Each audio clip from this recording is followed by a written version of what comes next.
Hey, I just want to let you guys know that this video was originally one big long recording that I'm deciding to split into two parts. So this part is where I'm talking about all the bad things that I didn't like and things that need to be fixed with Infinite Warfare. I'll link down below in the description the first part where I talked about how my opinion changed as I played the Infinite Warfare beta over the weekend and the good things I liked about the beta, so you can go check that out. I definitely encourage you to do so, but enjoy the video. So, the bad things of Infinite Warfare. This is probably what everybody skipped to because everybody just loves to bash this game, but first bad thing is the connection, which they did fix. At first, the connection was what was causing the shoot first, die first whole scenario. They fixed it. Still, people were lagging a little bit. It's a beta. They're stress testing servers. I'd like to see that fixed. It's something they can fix when the game launches. The graphics and the UI, man. I know it's a beta. Black Ops 3 didn't look as good as it did when it was in beta form compared to launch, but damn it, add some freaking contrast or a little more color to the game. Why does the game look so just not good? Like, graphics and textures in Call of Duty just in general need an overhaul. The game doesn't look as good as it should be. I mean, look at games like Battlefield that are running on the Frostbite engine and things like that. Like Call of Duty, this game just doesn't look as good as it should be. But as a visual person, like, when you're at the right brightness and the right gamma settings on your TV and in-game, like, the blacks are so light in this game. There's, like, no contrast whatsoever, and the whites in some cases are just blown out of proportion and are, like, almost blinding. Like, they need to fix the levels in the game, make it look more visual appealing, add some contrast, you know, deepen those darks, reduce the whites a little bit, add some color, just visuals need to be improved, and the UI and the HUD could use a little bit of work. The menus are okay, but the HUD could use some work. The film grain, turn that off by default. I don't know why you have that in the first place. It just makes the picture look horrible. And then, like, things like the winner circle text, so I'm talking about UI. Like, if you guys are watching, I'll probably see in this gameplay, the winner circle text looks so cheesy. And that font's kind of used throughout the game. They need to change that. It looks really bad. And speaking of visuals, dude, the camos in this game are freaking ugly, bro. Like, I love me some vivid camos, some contrasted camos. I like color. I'm a color guy. I also like simplicity, like Ice Camo from Black Ops 1. It's one of my favorite all-time camos. It's simple. It looks good. Ghost had some of the greatest camos in Call of Duty, in my opinion. Black Ops 3 had some cool camos. The camos in this game look terrible, and I'm liking the standard pattern, like the camos you unlock early on. I'm liking those more than some of these more technical, more advanced, harder to get camos. Like Murdered Out was probably one of my favorite camos. There's also that rainbow zebra camo. All the other ones are really iffy. There's like this neon green camo that looks butt ugly. There's like this coral pink where it's this solid texture, and they have that on a couple other guns. Looks horrible. There's some special ones that are just ugly. I just don't want to use them. There needs to be better looking camos in this game because they don't look like something I would want to work towards unless there's an awesome gold or chrome or dark matter or something. A lot of these camos look bad. But couple other things to touch on before we get to the big thing. Sniping, like I said earlier, it's kind of easy. We kind of talked about that. They just need to work on toning that down a little bit, making it balance out. Score streaks in this game. This was a beta. We didn't get all of them. We got a select amount of score streaks, but they're pretty lackluster, even weak, especially the higher ones. The lower ones are okay. The new Scarab RCXD type thing, like I call it the squid, it's really cool. I like that. But some of the higher ones are just very underwhelming. The Warden, which is like the attack chopper, can be shot down in a clip and a half with just a regular assault rifle or SMG. Really weak to outside damage. The RC8 is the second highest score streak in the game. I've gotten it a couple times. It just gets absolutely lit up by enemies. You get like 1 or 2 kills with it before it gets destroyed. And it's the second highest score streak. Like, they need to fix that. They need to buff some of them up because the higher ones especially are just a little lackluster. Again, something easy to fix. You just buff things up and just give them a little bit of power. Map wise, some of them are good. I like Frontier and I like Persistent. I don't know, it's like the Asian cat map. You guys know what I'm talking about if you saw the loading screen. I like that one a lot. Other ones are alright, but we need some larger maps, bro. There's like no large maps in this game. They're all very tight and small. I think with the movement system of this game, some larger maps would be very beneficial. But the biggest issue in this game that we're going to spend a little bit of time talking about is balance, and just game balance in general.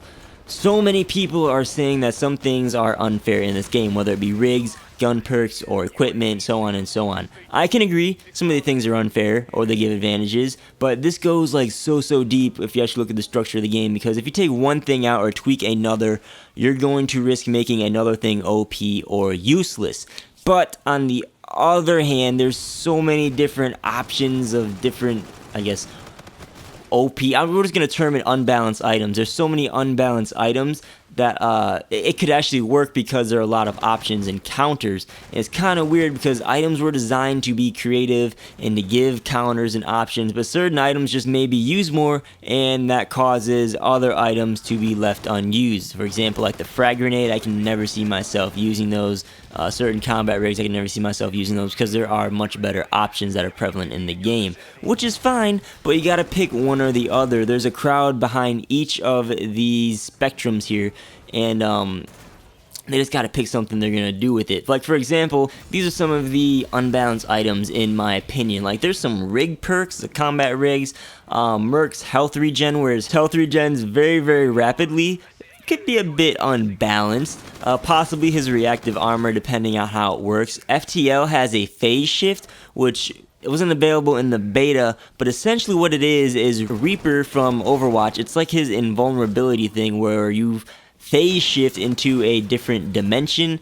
You'll probably go turn like a hologram red color or something like that, and when you're in this dimension, you don't take any damage. Like, that's when you think about that in a Call of Duty game, that doesn't seem like it fits. Striker's black hole causes some controversy. Phantom can spawn with a shield on his back that absorbs damage and negates melees that aren't in the front. I glanced over this at first like a month or two ago, but like, what? That seems a little bit unbalanced when you get to use that at launch.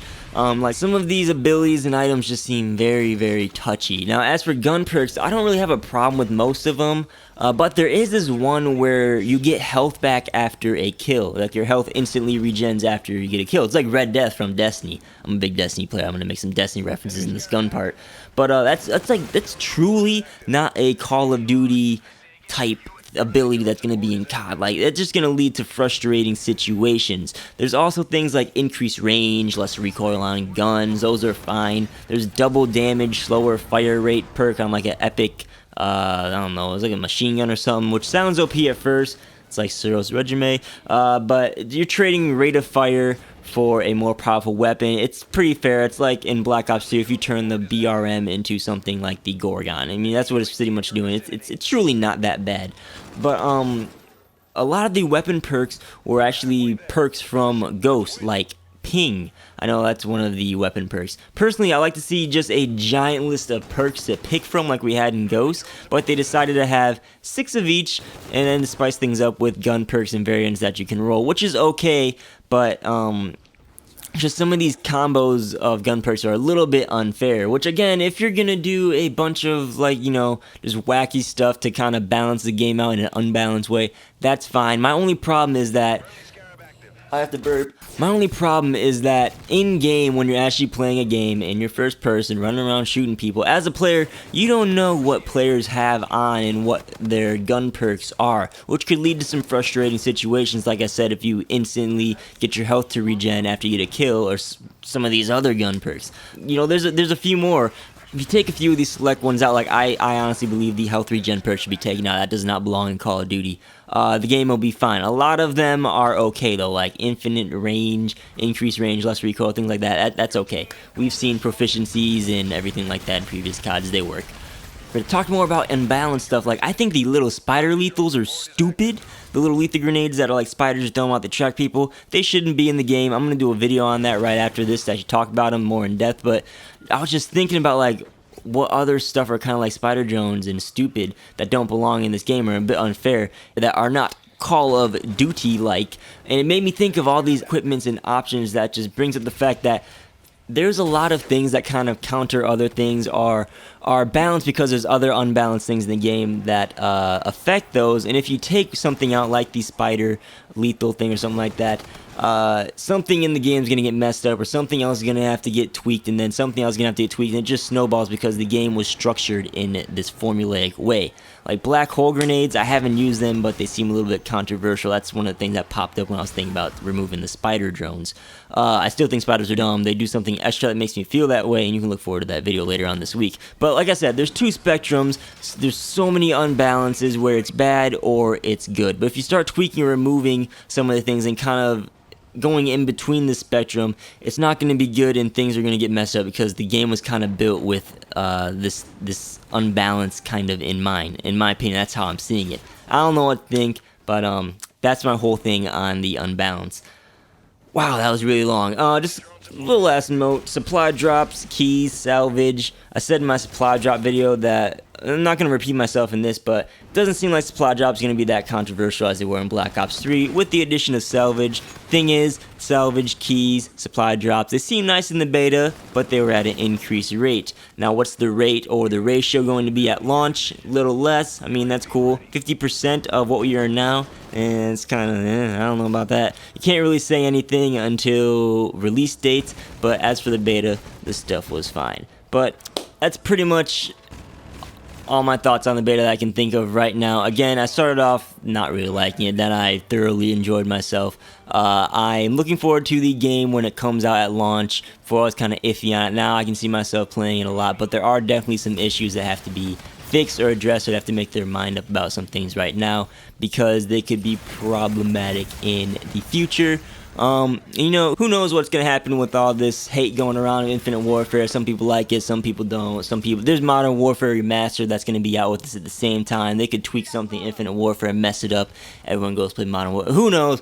I don't know. This year is pretty interesting for Call of Duty, but with that, guys, leave your comments down below about Infinite Warfare. If you liked it, if you disliked it, let me know everything down below in the comments. We'll just get some discussion going. Let me know if you actually watched this entire video, because if you did, I'm going to send you a cookie. Not an actual cookie, I'm going to send you an emoji cookie because those are delicious. But as always, guys, thanks for watching. Mr. Skater. Be sure to subscribe for future gaming content if you guys aren't already. Like the video if you liked it, dislike if you disliked it.